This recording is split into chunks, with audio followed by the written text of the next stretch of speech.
If a top law enforcement official can get treated like this, what chance does the average person have? The sun hung high over Alexandria, Virginia, casting sharp shadows along the streets. It was the kind of afternoon where the heat shimmered off the pavement, making everything look like it was wavering in place. In the driver's seat of a sleek, unmarked black SUV sat FBI Director Camille Foster. She wasn't in her usual armored convoy today. No flashing lights, no agents trailing her. Just her, heading to an important security briefing at a federal building. A rare moment of solitude in a job where privacy was almost non-existent.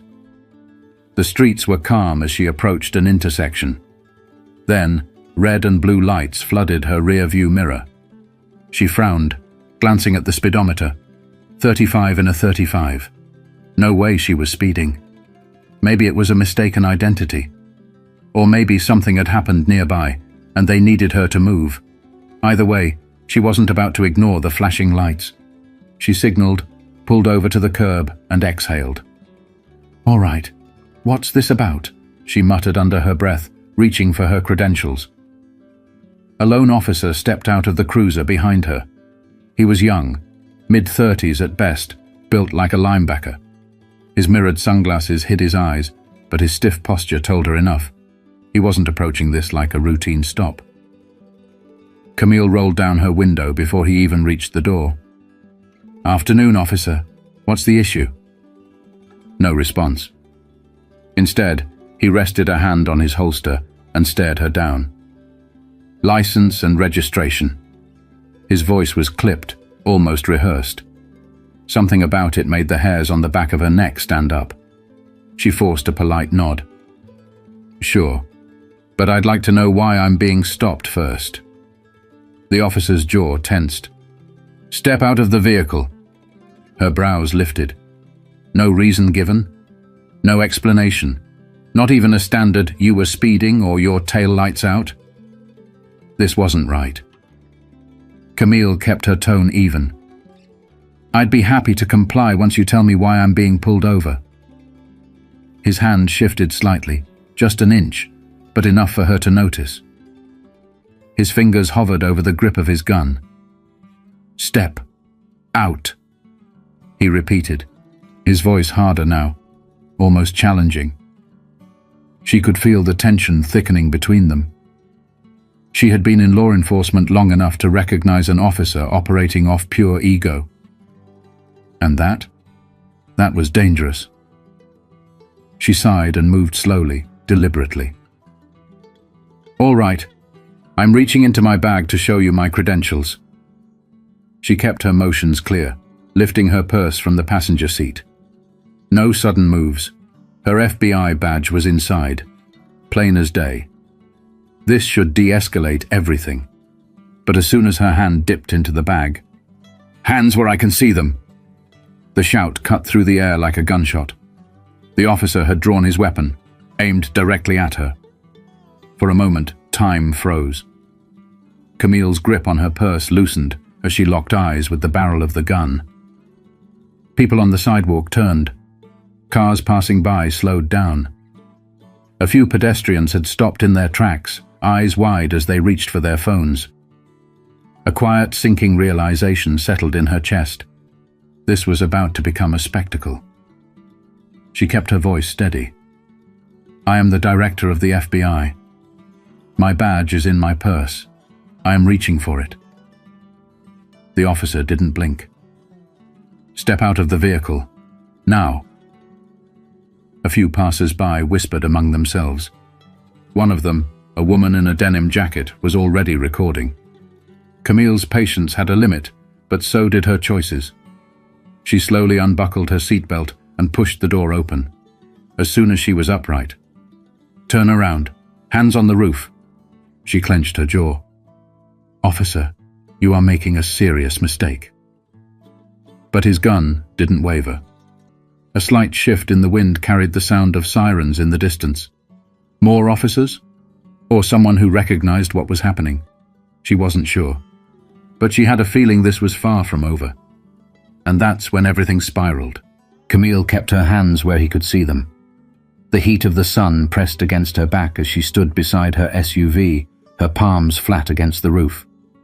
She could feel eyes on her, bystanders, drivers creeping past, the woman in the denim jacket still recording.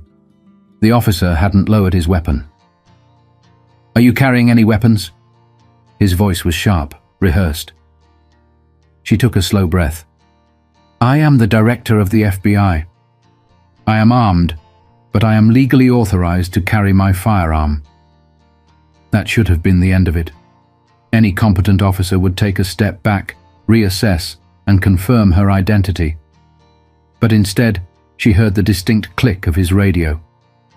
"Dispatch, I have an uncooperative suspect refusing orders. Possible weapon on her." Her stomach twisted. Uncooperative? Suspect? She turned her head slightly. "Officer, I need you to think carefully about what you're saying right now." His free hand reached for his cuffs. "I said, hands on the car." Her blood ran hot. This wasn't a misunderstanding anymore. He wasn't listening. He wasn't processing. He had already decided who she was. Her voice stayed measured, but her patience was running thin. "I have identified myself. My badge is in my purse. I have every right to be carrying a weapon. And I have not resisted your orders." But he was done talking. With one rough yank, he grabbed her arm, twisting it behind her back. The sudden force made her inhale sharply. She had been trained to handle physical confrontation, but she also knew how this looked. A black woman in handcuffs, in broad daylight. The murmurs around them grew louder. Someone in the distance yelled, "Hey, what are you doing?" She felt the cold metal snap around one wrist. That's when she made a decision. "Call the special agent in charge at the Washington field office, now." The officer ignored her. "You need to stop and call right now." Her voice cut through the noise like a blade. He yanked her other arm back. "You're resisting. Do not finish that sentence." For a fraction of a second he hesitated, and that's all she needed. Camille turned her head, staring directly into his sunglasses. "I want your body cam on, right now. You are violating federal protocol, and you will lose your badge if you don't de-escalate immediately." The grip on her arm loosened. He was listening now. Not because he suddenly believed her, but because something in her voice rattled him. But before he could say anything else, another voice broke through the air. "What the hell is going on here?" A second police officer had just arrived, older, more aware. Camille turned her head slightly and exhaled through her nose. Finally. Someone else to step in. But the first officer didn't back down. Suspect refused to comply. Possible firearm. The older cop's entire face shifted. He glanced at Camille, then back at the younger officer. "Do you have any idea who you just cuffed?" The younger officer stiffened. She wouldn't identify herself. The older cop's eyes narrowed. "Did you check her ID?" Silence. A long, painful silence. Camille didn't move. She didn't need to. The damage was already done. And then, the woman in the denim jacket, still recording, spoke up. "That's the director of the FBI, you idiot." The words hit like a hammer. The younger officer froze. For the first time since this started, he looked unsure. But it was too late. Because suddenly, a wave of black SUVs appeared at the end of the street. Unmarked, dark windows, moving fast. And Camille knew exactly what was about to happen. The air shifted. The younger officer still had his hand on Camille's arm, but she could feel his grip weaken, his confidence cracking.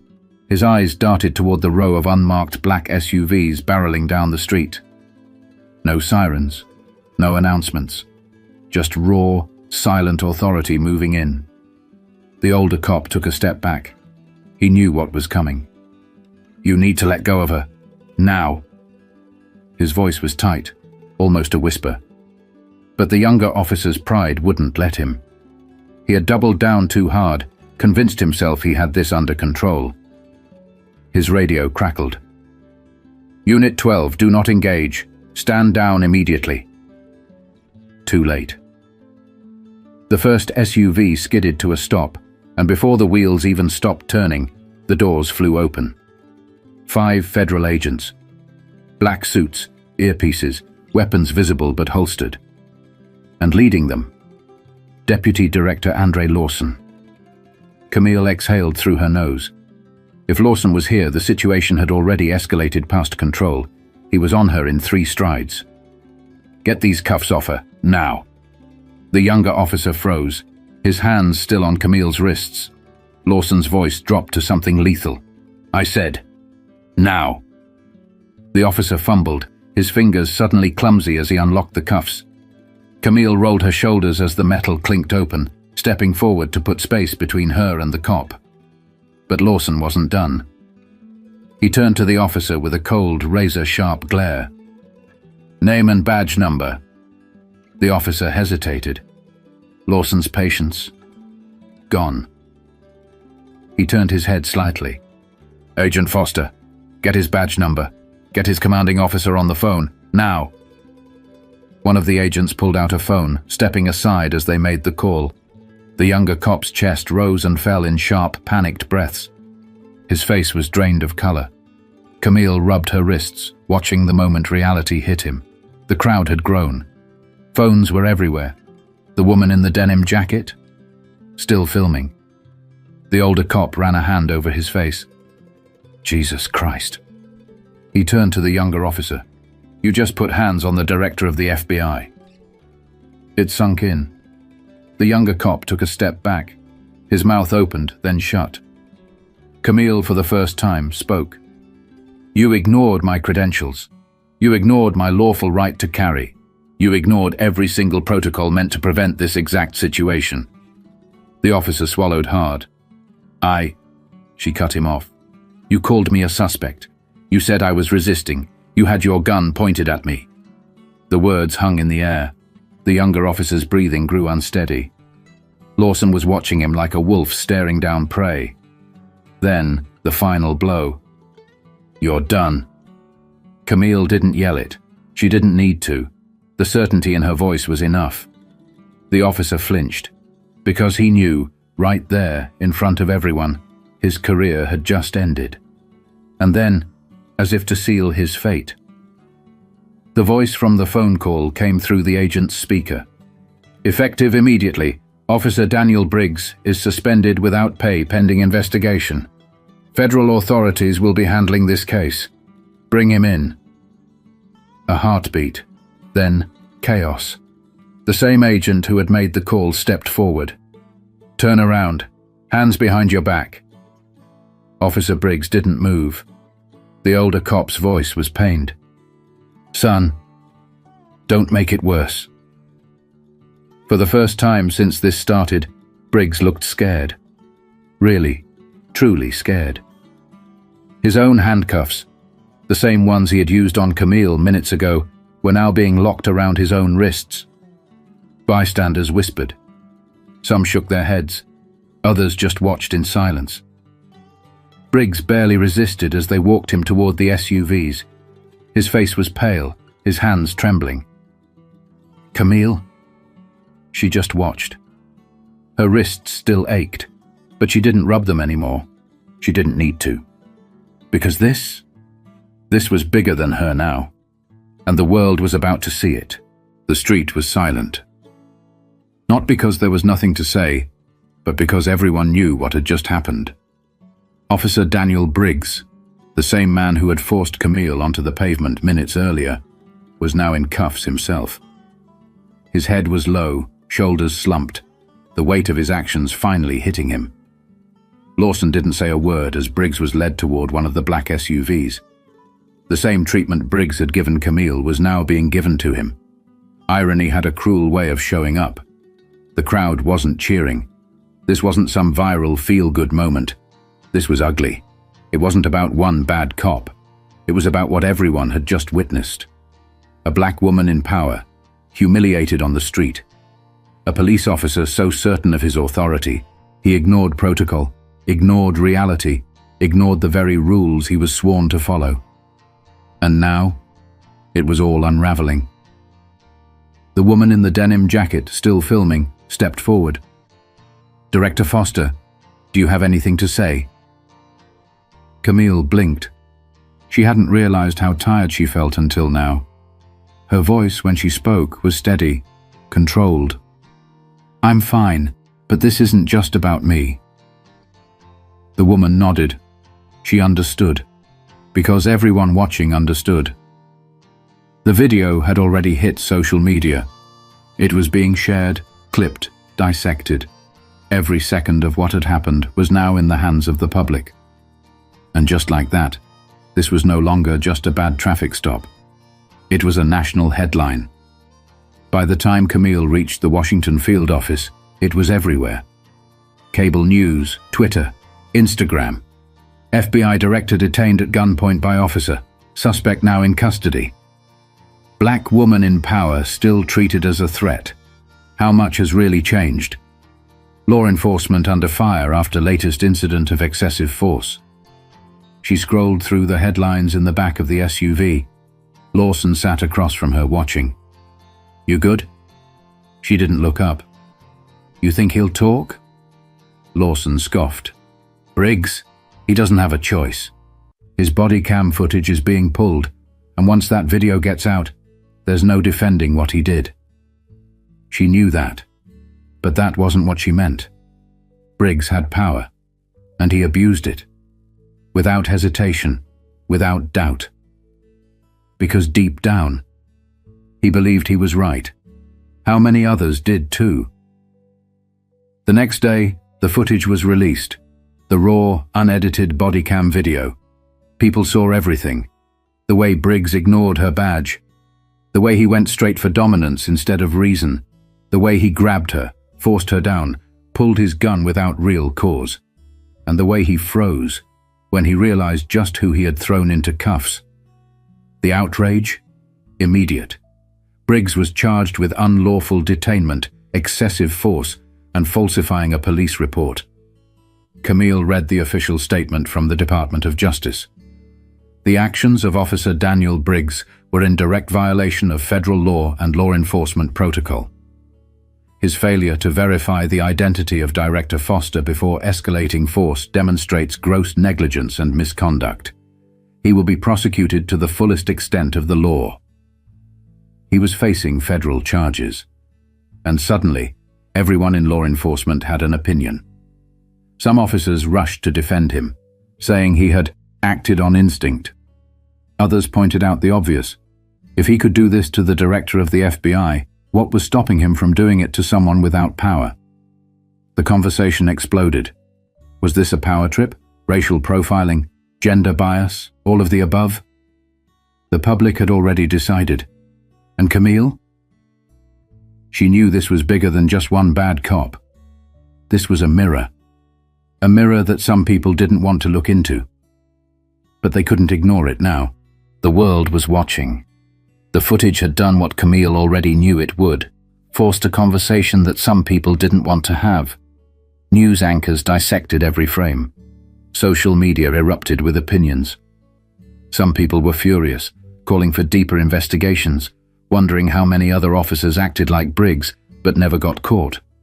Others, defensive, claiming it was a misunderstanding, that Briggs was just doing his job. Camille had seen it before. The cycle of outrage, the debates, the division. But this time, it wasn't going away.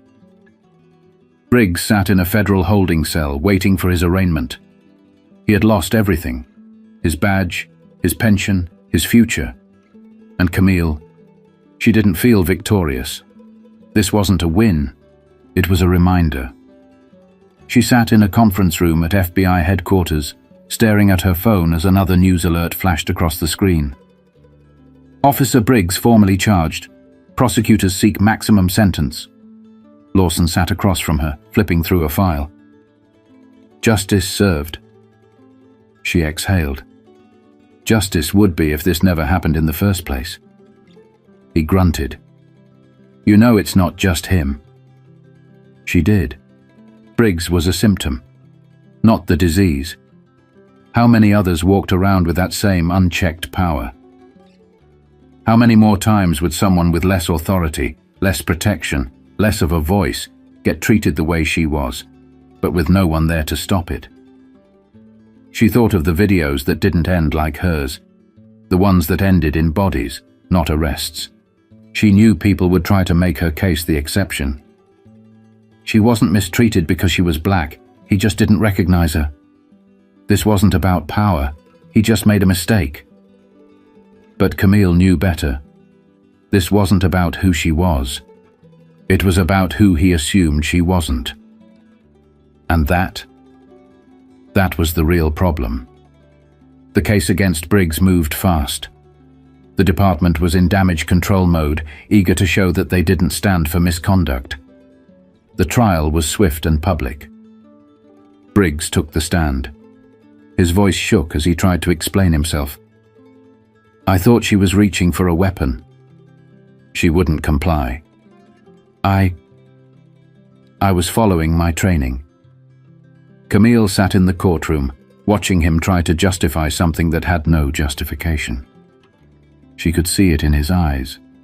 He had convinced himself he wasn't wrong, that somehow this was all just a big mistake. But the jury, they didn't see a mistake. They saw abuse of power. They saw what the world saw, and they handed down a guilty verdict. The sentencing was harsh. Briggs was stripped of his badge, barred from law enforcement forever, sentenced to 7 years in federal prison. Some called it too much. Others, not enough. Camille? She just hoped it sent a message. Because at the end of the day, this wasn't just about her. It was about who gets the benefit of the doubt, who gets to be seen as a threat, who gets to walk away, and who never does. Camille stood before a podium months later, addressing a packed room of reporters. "What happened to me shouldn't happen to anyone, but it does, every day, to people without cameras, without a title, without a way to fight back."